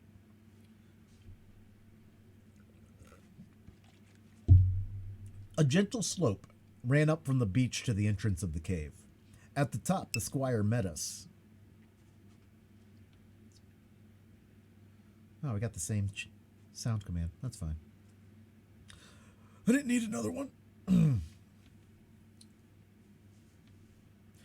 A gentle slope ran up the beach from the beach to the entrance of the cave. At the top, the squire... Oh, no, you're good. You're good. You're good. Like I said, if it really bothers me, I'll just ignore them or turn them off. But I love the sound commands. To me, he was cordial and kind, saying nothing of my escapade, either in the way of blame or praise. At Silver's polite salute, he somewhat flushed. "John Silver," he said, "you're a prodigious villain and impostor, a monstrous impostor, sir. I am told I am not to prosecute you. Well, then, I will not. But the dead men, sir, hang about your neck like millstones." "Oh, thank you kindly, sir," replied Long John, again saluting. I dare you to thank me," cried the squire. "It is a gross dereliction of my duty. Stand back." And thereupon we all entered the cave. It was a large, airy place with a little spring and a pool of clear water, overhung with ferns. The floor was sand. Before a big fire lay Captain Smollett. In a far corner, only duskily flickered over by the blaze, I beheld great heaps of coin and quadrilaterals built of bars of gold. That was Flint's treasure that we had come so far to seek, and that had cost already the lives of 17 men from the Hispaniola. How many it had cost in the amassing! What blood and sorrow, what good ships scuttled on the deep, what brave men walking the plank blindfold, what shot of cannon, what shame and lies and cruelty, perhaps no man alive could tell. Yet there were still 3 men upon that island, Silver, and old Morgan, and Ben Gunn, who had each taken his share in these crimes, as each had hoped in vain to share in the reward. "Come in, Jim," said the captain. "You're a good boy in your line, Jim, but I don't think you and me'll go to sea again. You're too much of the born favorite for me. Is that you, John Silver? What brings you here, man?" Remember, Captain Smollett was injured. That's why he's laying down. "Come back to my duty, sir," returned Silver. "Ha ha," said the captain, and that was all he said. What a supper I had of it that night with all my friends around me, and what a meal it was, with Ben Gunn's salted goat and some delicacies and a bottle of old wine from the Hispaniola. Never, I am sure, were people gayer or happier, and there was Silver sitting back almost out of the firelight, but eating heartily, prompt to spring forward when anything was wanted, even joining quietly in our laughter, the same bland, polite, obsequious seaman of the voyage out. End of chapter 33. Chapter 34, and last. That's the name of the chapter. I don't know if it's the last one. The next morning we fell early to work, for the transportation of this great mass of gold, near a mile by land to the beach and thence 3 miles by boat to the Hispaniola, was a considerable task for so small a number of workmen. The 3 fellows still abroad upon the island did not greatly trouble us. A single sentry on the shoulder of the hill was sufficient to ensure against any sudden onslaught. And we thought, besides, they had had more than enough of fighting. Therefore the work was pushed on briskly. Gray and Ben Gunn came and went with the boat, while the rest, during their absences, piled treasure on the beach. 2 of the bars, slung in a rope's end, made a good load for a grown man, one that he was glad to walk slowly with. For my part, as I was not much use at carrying, I kept busy all day in the cave, packing the minted money into bread bags. It was a strange collection, like Billy Bones' hoard for the diversity of coinage, but so much larger and so much more varied that I think I had never had more pleasure than in sorting them. English, French, Spanish, Portuguese, Georges and Louis, doubloons and double guineas, and moidores and sequins. The pictures of all the kings of Europe for the last 100 years. Strange oriental pieces were stamped with what looked like wisps of string or bits of spiderweb, round pieces and square pieces, and pieces bored through the middle as if to wear them round your neck. Every variety of money in the world must, I think, have found a place in that collection. And for number, I am sure they were like autumn leaves, so that my back ached with stooping and my fingers with sorting them. Day after day this work went on. By every evening a fortune had been stowed aboard. By every evening fortune had been stowed aboard, but there was another fortune waiting for the morrow. And all this time we heard nothing of the 3 surviving mutineers. At last, I think it was on the 3rd night, the doctor and I were strolling on the shoulder of the hill where it overlooks the lowlands of the isle, when from out of the thick darkness below the wind brought us a noise between shrieking and singing. It was only a snatch that reached our ears, followed by the former silence. "Heaven forgive them," said the doctor. "'Tis the mutineers." "All drunk, sir," struck in the voice of Silver from behind us. Silver, I should say, was allowed his entire liberty, and in spite of daily rebuffs, seemed to regard himself once more as quite a privileged and friendly dependent. Indeed, it was remarkable how well he bore these slights, and with what unwearying politeness he kept on trying to ingratiate himself with all. Yet I think none treated him better than a dog, unless it was Ben Gunn, who was still terribly afraid of his old quartermaster, or myself, who had really something to thank him for. Although, for that matter, I suppose I had reason to think even worse of him than anybody else, for I had seen him meditating a fresh treachery upon the plateau. Accordingly, it was pretty gruffly that the doctor answered him. "Drunk or raving?" said he. "Right you were, sir," replied Silver, "and precious little odds which to you and me." Cinder. Another win. 47 points. Unreal gets 30. Farmer Bob gets... Unreal gets 39. Farmer Bob got 30. We're going to run it back one more time, and that's probably going to take us to the end of the book. Yeah, Cinder, you just got to hang out here. This is where you get your wins. Play to play. Balls on the track, exclamation point play to get your marble in the race. Pacifist Kerr does have the world record here. If we beat the world record, we'll get tons of money. Well, and by that I mean points. But we're talking about booty here. Yeah. I have pudding. What kind of pudding? By the way, Raiders, that is a food rule. If you go away and come back, you have to tell us what you got with food so that we can live vicariously through you.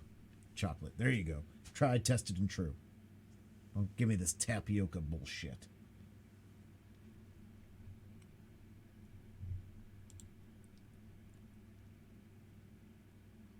All right. Get them in, get them on, get them on, get them in. Get your marbles in the race, get your marbles in the race, get your marbles in the race, get your marbles in the race, get your marbles in the race. Tapioca's delicious. You're delicious. Smiles got me to order a chicken shawarma wrap earlier. Oh my god, yeah. That sounds so good. That sounds so good. I get Lebanese food whenever I go get tattooed. Because my tattoo guy loves it. And I have both my younger brother and my younger sister both married into Lebanese families. So we do lots of that. I will make a great old man. I am pretty old, Farmer Bob, but there's some things that I'm not ready for. Bridge and tapioca pudding are two of the things I have to wait till I get older for.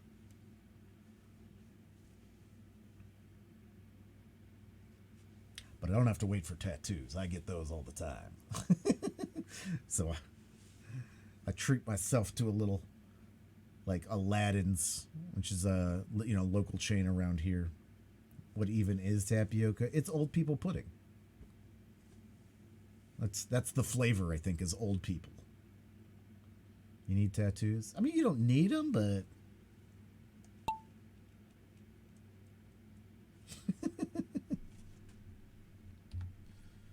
have none. I've got a decent amount. And I am Mr. Sit back on my ideas. Like I had the idea for this tattoo sleeve for probably 5 years before I got it. And it's a pretty impressive sleeve, I would say, It's the 7 Deadly Sins epitomized by fictional characters.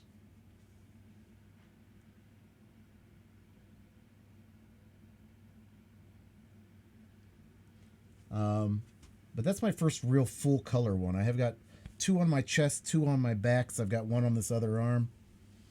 And I have a list of what comes next. Some of them are full-fledged ideas. Some of them are just wisps in the wind right now. But if you think of something you want and you think about it long enough, then you should get it. If you still want it like a while down the road, you should get it. Hotel California is my all-time favorite song. It's the first full song I learned on guitar, and I want to have like the timestamp thing on my arm with the play, pause, fast forward buttons like in the music player app. That would be awesome. That would be dope, man. That would be really dope. I mean, I'm huge on music, that's for sure. Yeah, you know, I mean, if you think of something long enough, just you go get it. But yeah, I mean,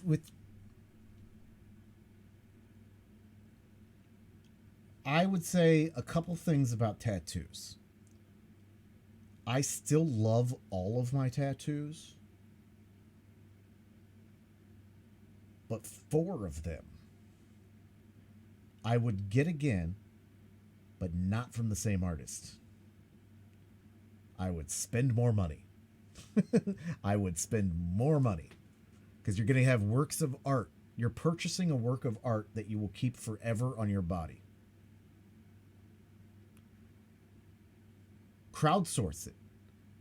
Share it online. Be like, this is my idea. Here's how I want it. Do I want it gray? Do I want it black and white? Do I want it color? And be like, here's my idea. Who's my artist? And you'll get lots of people come back with like, oh, here's my guy. Here's my guy. The people that listen to are probably the ones that are like, I don't have a tattoo from this guy, but that's who you want. You know? That's what I did with the sleeve. Crowdsourced it a few different times, and the guy who did this, his name came back from a number of different people. None of them had gotten a tattoo from him, but they're like, I followed this guy on Instagram, and this is your guy. If this is what you want, this is his style. He's got you. My dad doesn't have tattoos, but knows all the TV celebrity tattoo guys in Vegas, and said if I want a tattoo, I have to go to them. Yeah, right? I mean, I'm not that far, but yeah, you got to... If you're going to get art, get good art. And good art does not have to cost a lot of money. I'm a DJ in real life for like weddings and corporate events and things like that, and I tell people all the time, you can find a really good DJ for a really cheap price. And you can find a really shitty DJ for a really expensive price. But those are kind of like unicorns. In general, you get what you pay for. And I feel like that's the same thing with everything. You know? That's the same way with everything. Yes, you can find the outliers. Maybe you find a tattoo guy who's just starting out. I mean, not just starting out, but it, you know, hasn't really caught on to a big name yet, and so they're not charging full dollars yet. Or maybe you can, you know, I don't know. Maybe you find somebody who's charging full dollars, but he's past his prime. You know, I mean, but in general, you get what you pay for.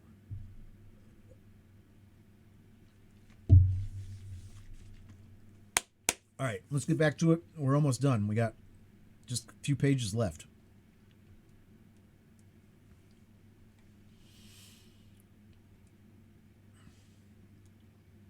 Oh man, I love Zed. Yeah, and Aoki, yeah, they're great. They're awesome.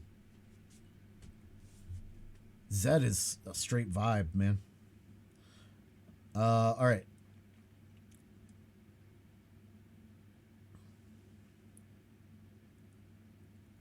Yeah, we'll get... Oh, no, that's all right. We'll be back to talking here more in a minute. What's up, Global Twitch Plays? We're getting right back. We have 6 more pages left in this book, so I'm going to get back to reading. Well, actually, it's 6 double pages, so we have like 10 pages left or something like that.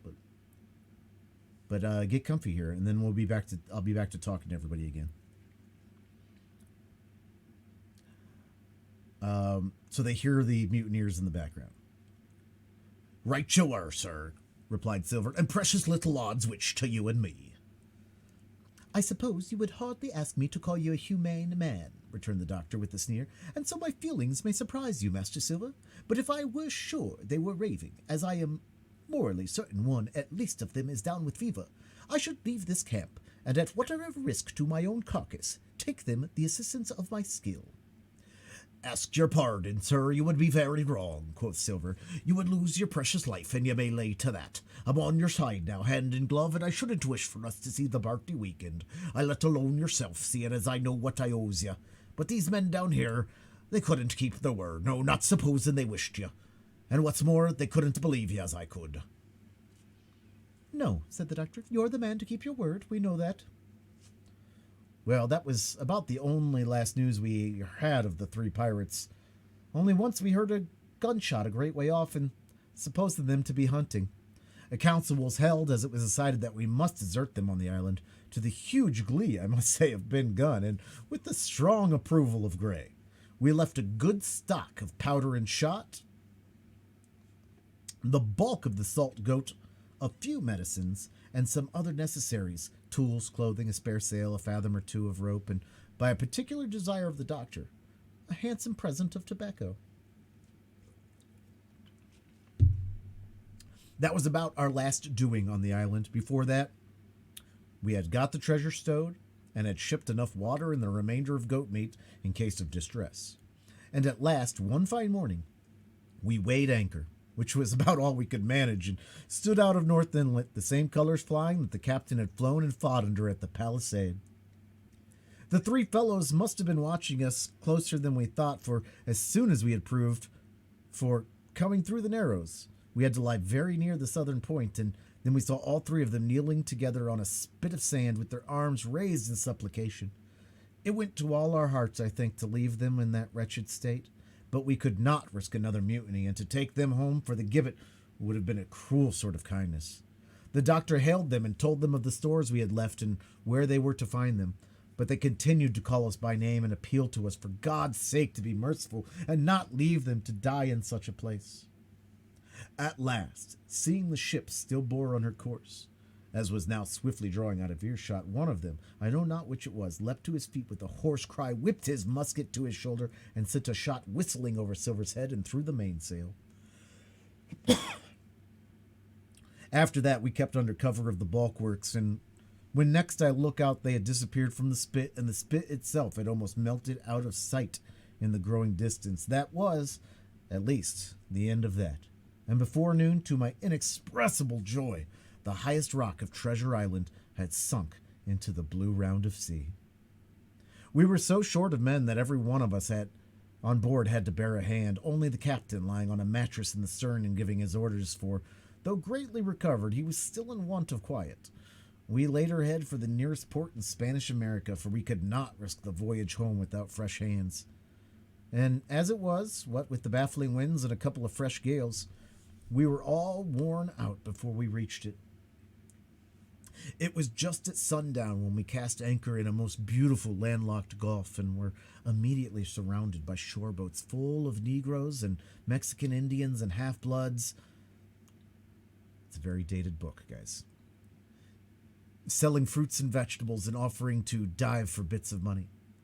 The sight of so many good-humored faces, especially the blacks, the taste of the tropical fruits, and above all, the lights that began to shine in the town, made a most charming contrast to our dark and bloody sojourn on the island, and the doctor and the squire, taking me along with them, went ashore to pass the early part of the night.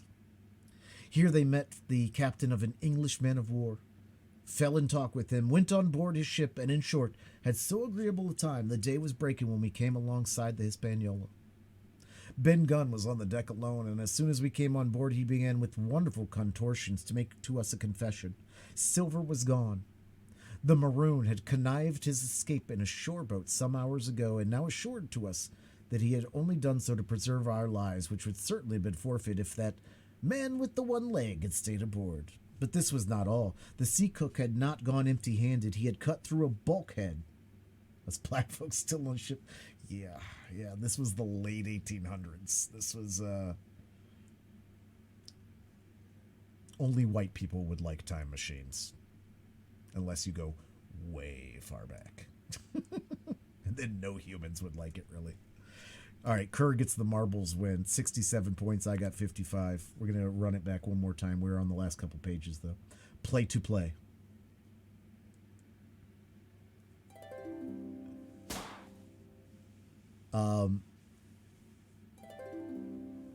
Get them in, get them on, get them in, get them on. Exclamation point play to get your marbles into the race. 2 minutes on the clock.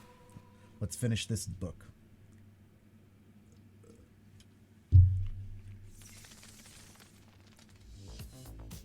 All love, no hate. Thanks for the bedtime story, dude. Hey, no problem.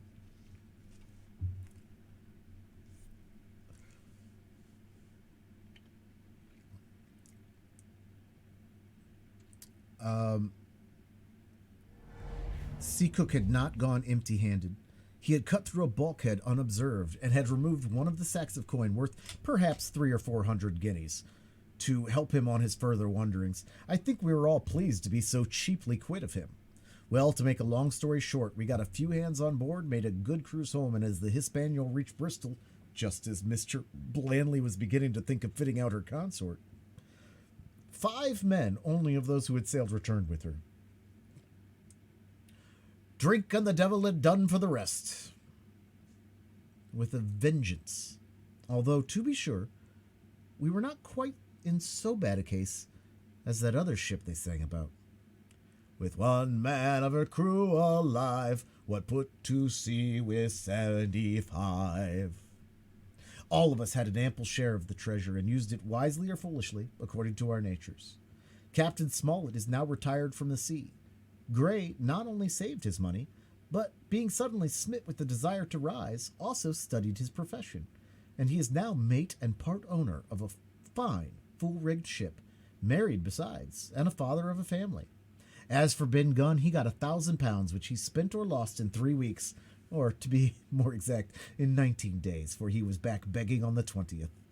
Then he was given a lodge to keep exactly as he had feared upon the island, and he still lives, a great favorite, though something of a butt, with the country boys and a notable singer in church on Sundays and Saint days.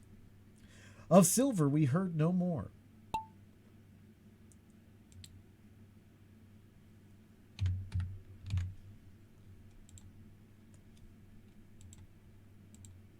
That formidable seafaring man with 1 leg has at last gone clean out of my life, but I dare say he met his old negress, and perhaps still lives in comfort with her and Captain Flint.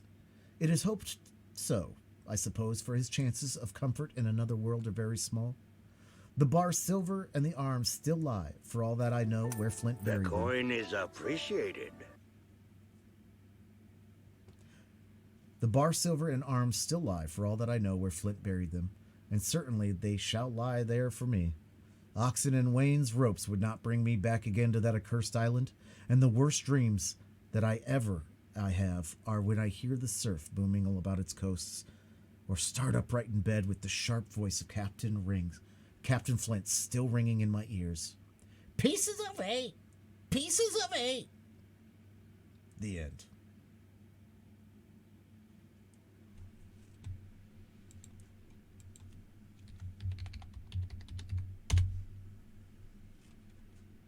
Treasure Island, everybody. Treasure Island. How did we enjoy it, huh? Did we like Treasure Island?